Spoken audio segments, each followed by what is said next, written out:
All right, Shalom boys. Yeah. Well, people ask the question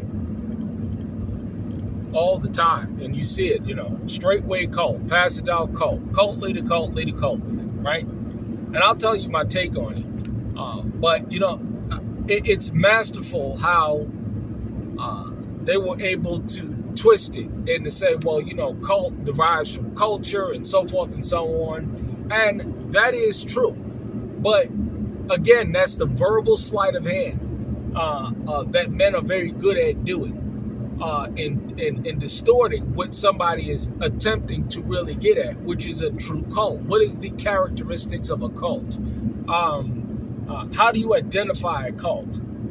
There's many cults in the past that has taken place. The old term, drinking the Kool-Aid. We know it by its fruit. What are the characteristics of a cult?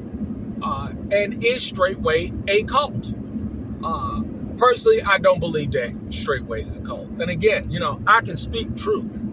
I can speak unfiltered because I'm beholden to no one but the truth. Nobody can take anything away from me. Anybody can't touch my pockets. Nobody can do anything of that nature to me.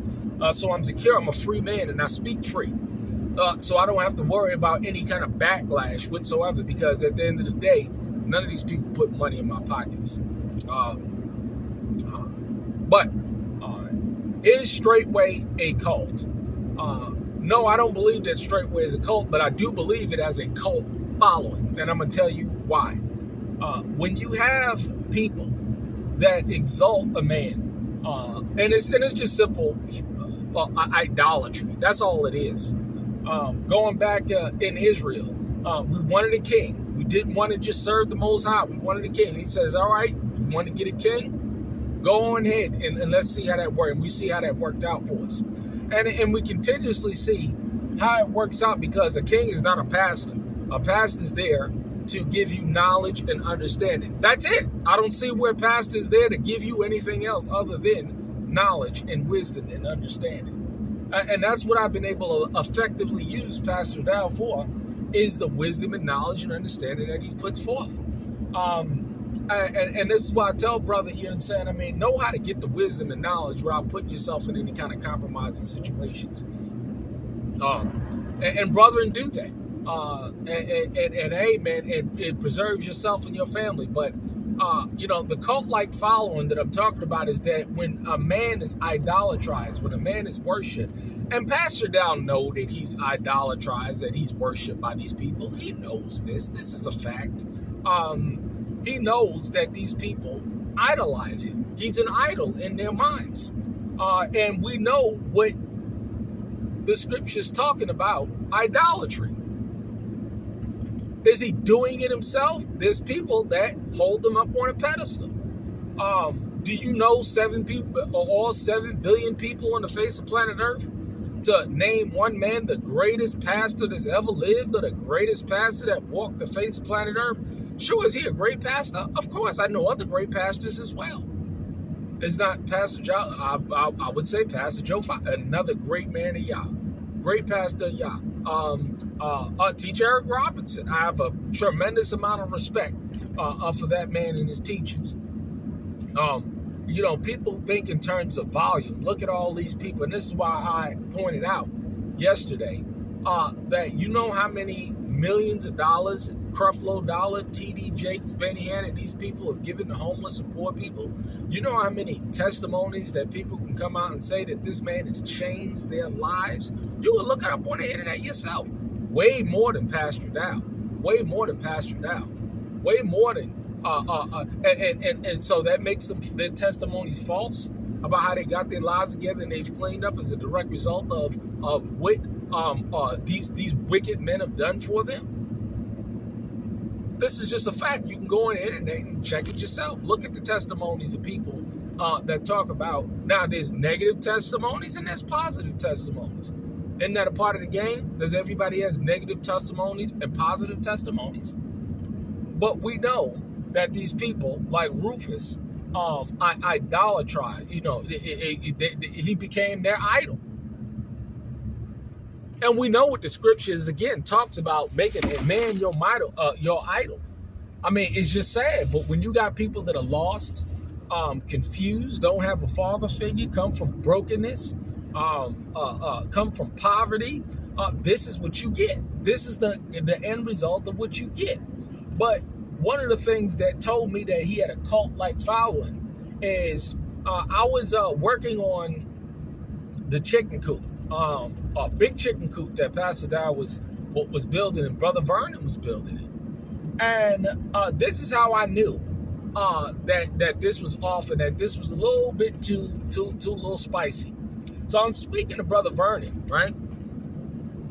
And there was this sister, a black woman that was like Dowlites, and they were attacking Straightway big time. This was earlier on, calling them Dowlites. And this woman, this is a younger black woman. She had gray hair. She was getting gray hair, and she was going in on Straightway. And so I'm sitting there and I'm talking to Brother Vernon, right? And he says, you know, that sister, you know what I'm saying? You know, she talking about Straightway and this and the third. Man, we should get at her. When he said that, I said to myself, what the hell? What the hell? Somebody would say something like that? That scared the shit out of me. Because it was like, hey, if he could do it to a woman, or if he could look that way at a woman, what the hell you think they do to me or anybody else? When you always have a charismatic leader, a person that is very influential, very charismatic, and speak with such charisma and passion about what he believes, and then you have people that are impoverished, that can't plan their way out of a wet paper bag. They're truly just lost in their minds. This is what you get. You get a cult-like following. You get people that's willing to do extreme things and worship men in extreme ways. And this is what you get. And this is the dangers of stuff like this. This is why you got to be careful of things like this, because it does happen. And it's happening even more so in this day and age that we're living in. These people, regardless of, I look at T.D. Jakes and Creflo Dollar, regardless of what these people do, Jamal Bryant, I know Jamal Bryant personally, but no matter how many times he gets and he gets involved with all these things and all this iniquity, people still follow him and still love him because he's a charismatic man. They still follow people like these cats because they're charismatic. And they love them, regardless of what they're blinded by anything that they could possibly do. They don't care. All they know is that, hey, just like sports, we all know, look at sports fans. This is the biggest idolatrous sport that you've ever seen. People painting their faces, people fighting in the bleachers and stuff over teams and stuff. This is my team, that's my team, this, that, and the third. These people idolatrize these football players. This is why you see all these people that are just practically just worship. Is he a cult leader? No, but he definitely does have a cult following.